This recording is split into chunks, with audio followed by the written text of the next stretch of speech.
Hello everyone. Tonight we step into Tang Dynasty Chang'an, as lanterns bloom along the avenues and drums beat the city's rhythm.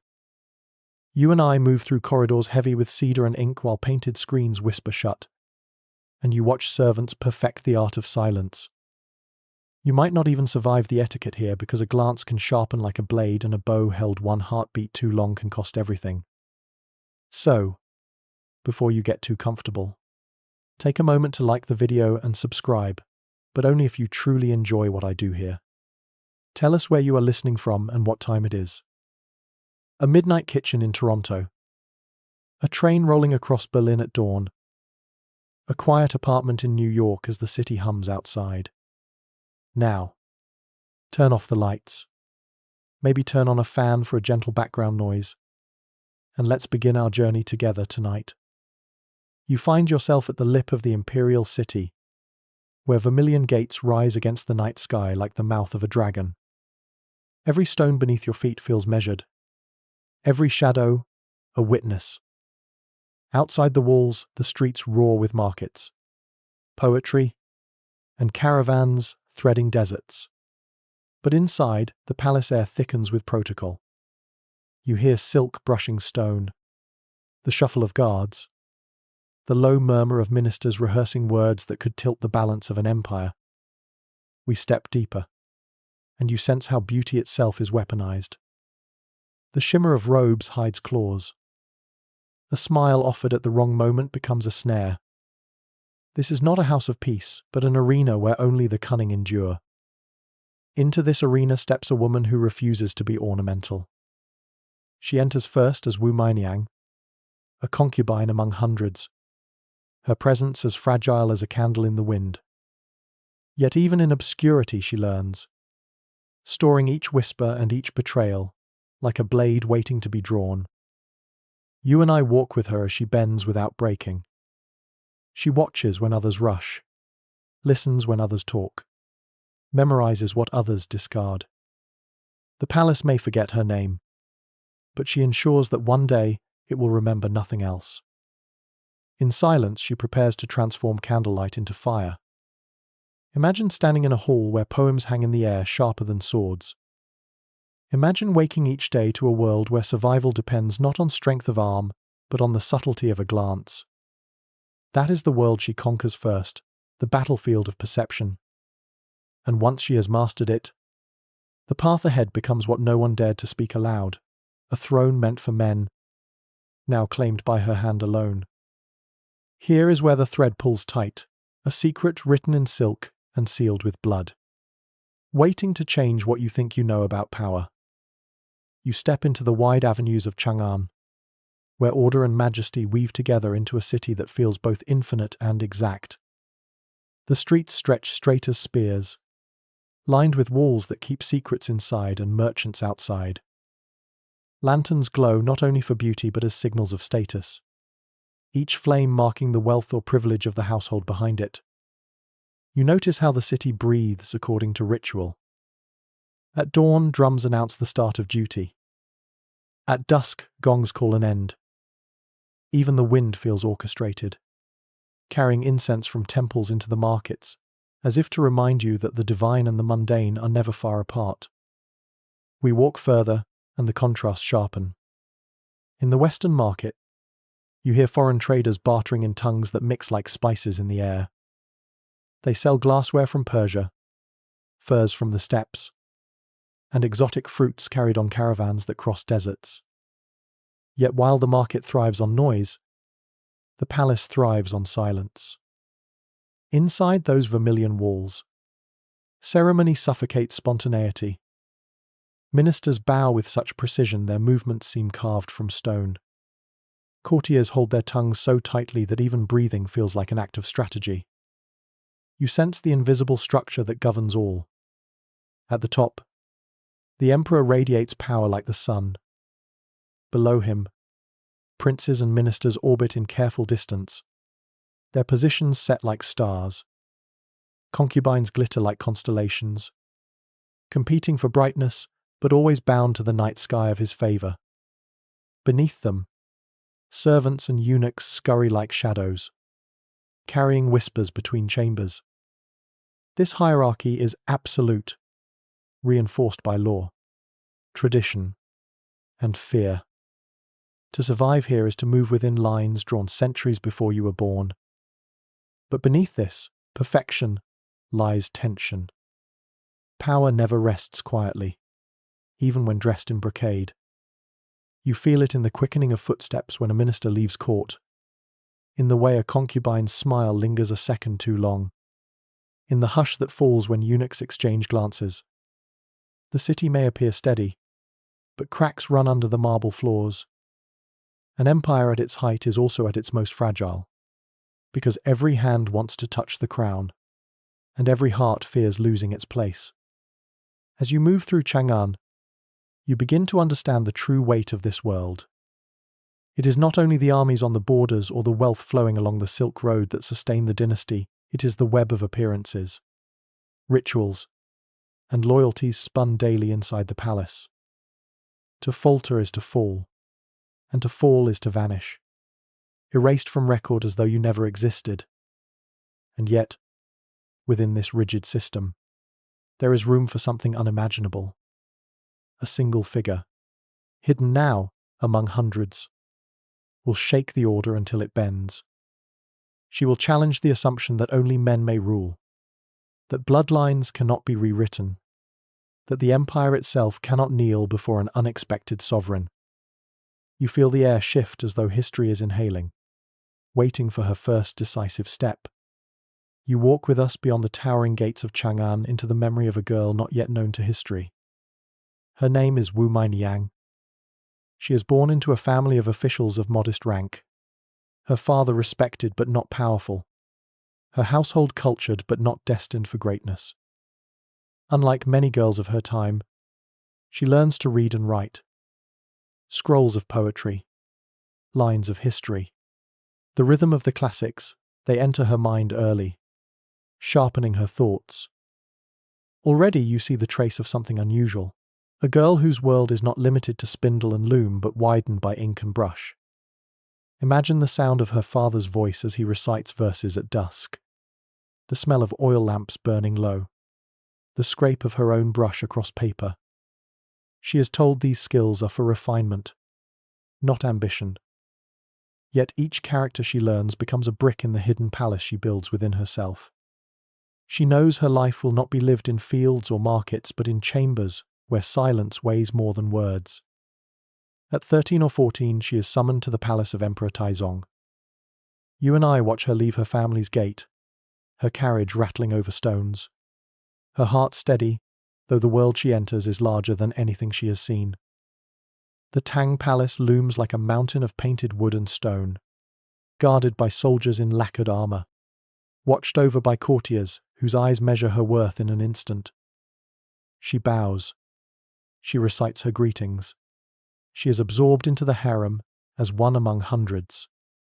Her voice is now one ripple in an ocean of silk. Life within the palace is both dazzling and suffocating.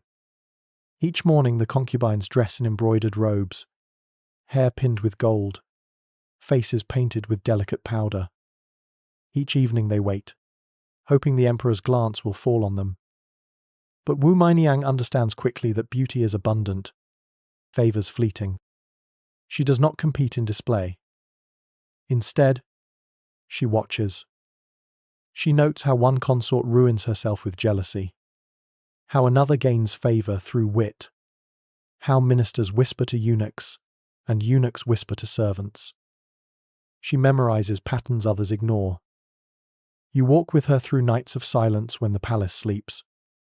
Lanterns dim. Incense fades. But her mind remains awake. She practices restraint, shaping her words until they cut with subtlety rather than force. She rehearses gestures, learning when to bow, when to meet a gaze, when to vanish into the background. Already she moves differently, not as prey, but as someone preparing for a future no one else imagines. Then comes a moment so small it might seem trivial. One evening during a court gathering, Taizong's gaze lingers a fraction longer on her than on the others. He says little, perhaps nothing, but she registers it as a door half open. It is not yet favor, not yet power, but it is proof that invisibility is not permanent. That glance becomes the seed of possibility, and possibility is the soil where ambition takes root. You and I sense it too. Beneath the silence of the harem, beneath the weight of ritual, something begins to shift. The girl who entered as one among many is no longer content to remain faceless. History has brushed against her for the first time, and she is ready to follow where it leads. You follow Wu Meiniang into the hidden labyrinth of the harem, where silence is never empty and smiles conceal sharpened edges.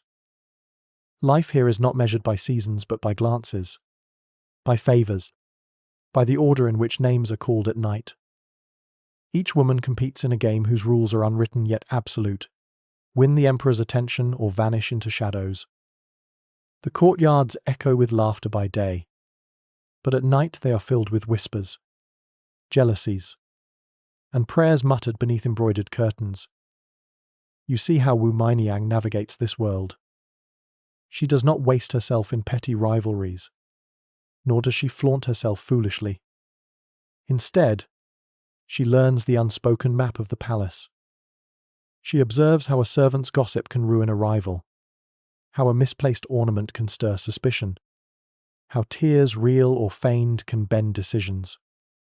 Every move is recorded in her mind like lines of strategy on a board. She is young, but she is already playing the long game. The other consorts, dressed in silk like moving blossoms, dismiss her as too quiet, too ordinary. That is her shield. They claw at one another, leaving trails of scandal and jealousy, while she waits in the calm between storms. When Taizong summons her, she answers with precision, never too bold, never too meek, speaking with words polished by thought. The emperor appreciates her composure, yet he does not raise her above the others. For now, she remains one star dim among constellations. But survival in the harem is as dangerous as battle. One rival spreads rumors that Wu Meiniang seeks charms to ensnare the emperor. Another arranges for her robe to be soiled before a banquet, hoping humiliation will end her chances. Each time, she bends without breaking, allowing the storm to pass, revealing nothing of the fury or resolve inside. The harem becomes her training ground. Each betrayal, another lesson. Each cruelty, another scar hidden beneath painted calm. Then the wheel of fortune turns. Emperor Taizong falls ill, his strength waning. The palace shifts around him. Courtiers jockeying for influence. Concubines praying their sons might be remembered. For Wu Meiniang, the emperor's decline is the closing of one path and the faint outline of another. When Taizong dies, she is sent away to a convent, her head shaved, her silks replaced by plain robes. Many would see this as the end, a dismissal into silence. But you sense what she feels. Exile is not defeat. It is incubation. Within the convent walls she chants sutras and tends incense, but her mind remains fixed on the palace. She remembers the corridors, the ceremonies, the faces of rivals. She is not extinguished, only hidden, like a coal buried in ash. Even here she sharpens herself, praying aloud but plotting inwardly, waiting for a chance to return. You and I can almost hear the whispers of history circling outside those convent gates. They do not yet call her name, but soon they will. Because beyond those walls, a new emperor reigns, Gaozong, Taizong's son, and in his memory lingers the face of a woman once overlooked. A presence quiet but unforgettable. The night grows heavy, and you feel it. This is the moment before the story breaks open. What seems like an ending is only the prelude to a far more dangerous beginning. You and I follow the echo of footsteps as Wu Meiniang leaves the convent. The plain robes of a nun fall away, replaced once more by silk that shimmers under the lantern light of the palace. It is Emperor Gaozong who recalls her, son of Taizong, now ruler in his own right. His decision stirs scandal. How can the widow of one emperor return as the consort of his heir? The court mutters, ministers frown, rival consorts seethe. Yet Gaozong's will is firm, and in his eyes you see not only desire but trust. He remembers her not as forgotten ornament, but as a woman whose calm intelligence once set her apart. You walk with her through the palace gates again, but this time her stride carries weight. She is no longer the overlooked concubine of Taizong. She has endured exile, tasted the bitterness of obscurity, and returned sharpened. Where others see scandal, she sees opportunity. This second entrance is her true beginning. Inside, the atmosphere is charged. Gaozong is less forceful than his father, more pliant to persuasion, and in this pliancy, Wu Zetian finds her opening. She does not rush. She begins as counselor in whispers, offering insights that simplify complex matters, soothing him with clarity when ministers cloud issues with ceremony. Soon her words flow beyond private chambers into council decisions. Her presence becomes indispensable. You notice how carefully she balances softness and steel. In public, she embodies devotion and obedience, never challenging Gaozong's image. In private, she shapes policies, drafts edicts, chooses allies. Ministers who once dismissed her now bow. Some reluctantly, others out of genuine recognition. Her intelligence cannot be denied, though it unsettles them. But the harem does not forget old rivalries. Empress Wang, threatened by Wu Zetian's rise, conspires to secure her own influence. Another favorite, Consort Xiao, sharpens her ambitions against Wu Zetian's growing power. You can feel the tension in the air, as though the palace itself is waiting to see who will outlast whom. Wu Zetian strikes not with rage, but with precision. She builds alliances with eunuchs and officials who see their fortunes tied to her ascent. She rewards loyalty, punishes betrayal, and lets rumors corrode her rival's standing. Then comes a moment that freezes the court in horror. A child dies in mysterious circumstances, and whispers point toward Wu Zetian. Whether truth or slander, the outcome is certain. Suspicion engulfs Empress Wang and Consort Xiao, their positions collapsing beneath the weight of palace intrigue. They are deposed, punished, erased. Wu Zetian stands alone beside Gaozong, now Empress herself. The ministers murmur that heaven's order has been disrupted, that the balance of yin and yang has been overturned. Yet their protests dissolve in the face of her authority. Gaozong leans upon her more heavily with each passing year, his health faltering, his will uncertain. She fills the void with decisiveness, guiding policies, directing reforms, placing her allies into positions of influence. The empire feels her hand even when her name is not spoken aloud. You and I sense how the tide has shifted. What began as scandal is now reality. The woman once hidden among hundreds, once cast into a convent, now shapes the empire itself. And as Gaozong weakens, one truth becomes unavoidable. She will not merely advise from the shadows. She will stand in the light. The cliff ahead is sharp and undeniable. Gaozong's reign approaches its end, and with it comes the question that terrifies the court. What happens when she no longer rules through him, but through herself? You stand with us in the throne room where Gaozong's presence has grown faint, his body weakened by illness, and his voice too fragile to command. Ministers still kneel, but their eyes drift to the woman beside him. Wu Zetian does not raise her voice, yet her words carry farther than his. She has moved beyond consort, beyond empress. Now she begins to act as sovereign in all but name. You watch her consolidate power step by careful step. She places trusted allies into offices once held by men loyal to her rivals. She expands the imperial examination system, allowing scholars of talent rather than birth to rise into government. In doing so, she creates a network of officials tied not to family clans but to her favor. Each appointment strengthens her position while eroding the old aristocracy that despises her. But her ascent is written not only in ink, but in blood.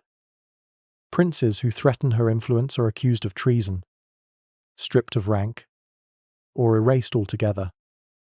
Ministers who conspire against her vanish after night summons. Some say she acts with cruelty unmatched. Yet you and I see that the palace itself is a battlefield where hesitation is fatal. Male rulers have executed kin without pity, yet history spares them the same venom reserved for her. Wu Zetian accepts the judgment of whispers, because survival demands action sharper than morality allows. The moment of decision arrives. Gaozong dies, leaving the throne to their sons. Yet the sons are young, uncertain, and malleable. Wu Zetian becomes regent, the power behind the curtain. But curtains are thin, and soon the empire knows the truth. She is the one who rules. Edicts are issued in her name. Armies move at her command. The empire's balance tilts toward her. Still, opposition festers. Aristocratic families plot. Generals hesitate. Monks mutter that heaven's order has been disturbed. You feel the tension coil, ready to strike. But Wu Zetian meets it with both reform and ruthlessness. She commissions temples, presenting herself as the chosen of the Buddha, sanctifying her reign with divine aura. She encourages art and literature, making Chang'an shimmer with cultural brilliance. At the same time, she extends her network of secret police, ensuring conspiracies are discovered before they bloom. You sense her strategy: legitimacy through prosperity, security through fear, and it works. Grain flows, borders hold, trade routes thrum. The empire prospers even as its court trembles. The people may whisper of her cruelty, but they cannot deny the stability she maintains. Then comes the fateful step. Wu Zetian no longer hides behind suns or curtains. She takes the title emperor, not empress, declaring herself sovereign of a new dynasty, the Zhou. The word itself shocks the court. Never before has a woman claimed the mandate of heaven in her own right. Yet no thunderbolt strikes her down. No army overwhelms her. The sun rises the next morning, and the empire bows to her name. You and I stand at the edge of this transformation, feeling the air shift as centuries of tradition shatter. What was once unthinkable has become real. She has crossed the final threshold, seizing a throne meant for men, holding it with hands steady from years of silence, patience, and blood. But the higher the ascent, the steeper the drop. Already you can see shadows gathering in the corners of the hall, resistance sharpening in silence. The empire may prosper, but envy and fear never sleep. You stand with us beneath the soaring beams of the imperial hall as Wu Zetian sits on the dragon throne, the first and only woman in Chinese history to claim it as her own. The courtiers kneel, their foreheads pressed to the ground, but you can feel the hesitation pulsing in the silence. To them, she is both sovereign and scandal, the embodiment of power and its violation. Yet no one dares to rise without her command. From this seat she governs with a hand both firm and visionary. You watch her expand the civil service examinations, granting opportunities to men of low birth whose brilliance outweighs their lineage. Scholars across the empire rejoice, for talent can now carve its own path. In this, Wu Zetian builds a foundation of loyalty, stronger than blood. She supports agriculture by adjusting taxes, ensuring farmers feel the weight of the state less heavily. She patronizes Buddhism, constructing towering statues and grand temples, presenting herself as the bodhisattva ruler chosen by divine will. Each decree carries not just authority but symbolism, shaping the narrative of her reign. Chang'an flourishes under her rule. Poets compose verses that drift like petals through taverns. Artisans carve stone into living gods. Merchants weave the riches of Central Asia into daily life. The streets glow with prosperity. The empire's borders remain secure, and the people see stability even as the court trembles. Wu Zetian has turned suspicion into governance, scandal into stability. Yet beneath the grandeur lies steel. Her network of secret police grows, ferreting out dissent before it can ignite. Accusations of treason spread like smoke, and those who dare oppose her vanish into silence. Some call it tyranny, but you understand her calculation. Without vigilance, her rule would collapse under the weight of centuries of tradition pressing against her. Mercy would be weakness, and weakness would be death. Still, the contradictions of her reign press heavily. She is worshipped as divine and reviled as monstrous. Ministers flatter her with titles drawn from heaven, while rivals curse her as a usurper who upended the natural order. In temples, she is hailed as an incarnation of the Maitreya Buddha, yet in secret annals she is branded as an aberration. She embodies both extremes, and in doing so becomes unforgettable. You and I move with her through ceremonies where thousands bow. Banners ripple like waves, incense cloaks the air, and drums echo like thunder. For a moment you feel the empire itself kneeling in rhythm with her heartbeat. But at night, alone in chambers, heavy with silence, she must know the fragility of this power. She has climbed higher than any woman before her, and therefore has further to fall. Whispers of resistance grow. Old aristocratic families plot in shadows. Discontented generals weigh rebellion, and even within the palace some mutter of change. You sense the atmosphere thickening, like the pause before a storm. The grandeur of her reign dazzles the world, but shadows creep along its edges, promising that glory cannot last unchallenged. You and I walk beside Wu Zetian as age begins to bend her shoulders and dim the fire in her eyes, though her will remains sharp. The woman who once commanded silence with a glance now feels the weight of whispers multiplying beyond her control. Time, the enemy no ruler can defeat, has begun to circle her throne. She is in her 70s, a remarkable age for any sovereign, and the years have layered fatigue upon her body. Illness keeps her confined more often, and ministers notice when her voice falters. Yet she refuses to retreat quietly. She still dictates edicts, still decides which ministers rise and fall, still controls the rhythm of the empire. But behind closed doors, factions gather strength. Her sons, once pawns in her ascent, now circle like restless predators, waiting for the crown to fall. You sense the fracture within the palace itself. Officials once loyal to her reforms begin to shift allegiances, whispering of restoring Tang authority. Generals who marched at her command now listen to alternative banners. The empire remains stable in appearance, markets busy, temples alive, poetry flowing but beneath the surface. Loyalty wavers. Rumors swell around her court. Some accuse her of favoring younger lovers, eunuchs whose devotion to her stirs scandal. Others whisper that omens condemn her rule, that the heavens themselves call for her abdication. Whether truth or slander, each story chips at her image, eroding the awe that once silenced critics. You and I see how history begins rewriting her even before her death, staining her legacy with shadows. Still, she clings to power with remarkable resolve. Even as rebellion stirs in the provinces, even as ministers press her to step aside, she refuses. She has lived her entire life bending silence into strength, and she will not surrender it easily.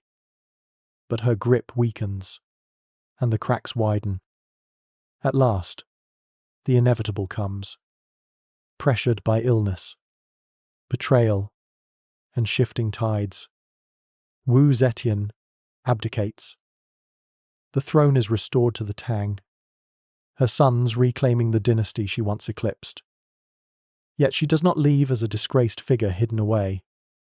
She remains the only woman in Chinese history to have ruled as emperor in her own name, her reign carved into memory. You and I stand with her in those final days, when grandeur has faded but authority still lingers. Ministers approach her with caution, still fearful of her gaze. Even when her strength falters, she has outlasted rivals, rewritten the laws of power, and bent an empire to her will. Now, as the end approaches, she embodies both triumph and tragedy, the rise impossible to imagine, and the fall impossible to avoid. The cliff before us is steep. Wu Zetian will soon leave the stage, but her story is not finished. For as her body weakens, the battle for her legacy begins, and it will rage long after she is gone. You and I remain in the hush that follows Wu Zetian's abdication, when the throne passes back to Tang hands and the dynasty breathes as if released from a long-held tension. Ministers whisper relief. Scribes sharpen their brushes, and her sons step forward to reclaim what was once theirs. Yet even as the banners of Tang rise again, her presence refuses to vanish. It lingers in the marble floors, in the temples she raised, in the fear and admiration carved into the hearts of all who lived under her rule. The chroniclers move quickly. They write with venom, branding her a usurper, a murderer, a distortion of cosmic order. They describe rivers of blood, the silencing of rivals, the blasphemy of a woman enthroned. Their words are inked in outrage, intended to bury her beneath centuries of contempt. And yet, you feel how the very intensity of their condemnation betrays their awe. They curse her because she succeeded, because she held the mandate of heaven in her hands and forced them to bow. Beyond the court, the story is more complex. Farmers remember the lighter tax burdens, the steady flow of grain, the stability that kept famine at bay. Scholars recall the examinations that allowed brilliance to rise above birth, a system that would endure for centuries. Monks and poets speak of temples, sutras, and verses sponsored by her patronage. For those outside the palace walls, her reign was not a nightmare, but a season of order, even prosperity. And yet, the shadows remain. Her methods were ruthless, her punishments merciless. Blood was spilled in corridors and courtyards, kin and rival alike erased when they threatened her hold. To judge her is to confront the raw reality of power itself, that it does not forgive gentleness. That survival often demands a cruelty history prefers to overlook in men, but highlights in women. You and I are left uneasy, caught between admiration and unease, as though her figure cannot be contained in a single truth. Centuries roll forward, but Wu Zetian's name endures.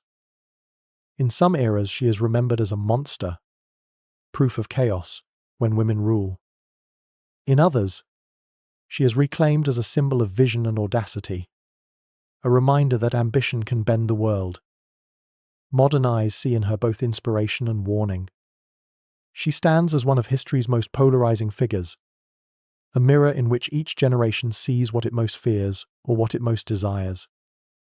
You stand again before the vermilion gates of Chang'an in your mind's eye. The city has changed. Dynasties have risen and fallen, but the shadow of Wu Zetian stretches still. She is not only the story of a woman who claimed the throne, she is the story of an empire forced to reshape itself, of tradition tested and broken, of the human hunger for survival, recognition, and immortality. And as you linger here, you realize the echo of her reign has never gone silent. It still asks a question that does not rest when the impossible is seized. At what cost is it kept? You and I return to the palace gates of Chang'an, where lantern light trembles against the dark sky and the vermilion beams glimmer like the eyes of dragons. The corridors that once thundered with ambition are quiet now, but silence here is never empty. It carries echoes, the measured footsteps of Wu Zetian, the voices she silenced, the decrees she carved into stone. You realize the story does not end with her abdication. It continues in memory, in judgment, in the way power itself is remembered. Think back to the moment we entered this world. The city was geometry and ritual, a cage of order meant to contain ambition. You saw her slip into that cage as a forgotten concubine, fragile as a candle. You watched her bend through betrayal, exile, and rivalry until she rose higher than any woman dared. That same candle grew into a fire that lit an empire. And now, as we leave the palace, you understand that the fire still flickers in the questions we ask about her. History tells us she was ruthless. And she was. It tells us she was brilliant. And she was. But what history cannot answer is whether cruelty was her choice or her necessity. Did she carve her throne from blood out of hunger for power? Or because power could never be held without blood? The chronicles condemn her because she was a woman. But the truth is harsher. Power consumes equally, regardless of who holds it. You and I stand here at the edge of her legacy, and the silence grows heavy. Ministers cursed her name. Poets praised her reign. Monks sanctified her image. Rebels feared her shadow. She was emperor and anomaly, revered and reviled. Yet she remains unforgettable.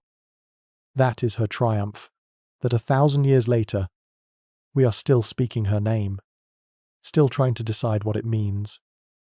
Now, the question comes to you. If you were in her place, confined by tradition, surrounded by enemies, denied even the possibility of ruling, would you have reached for the throne?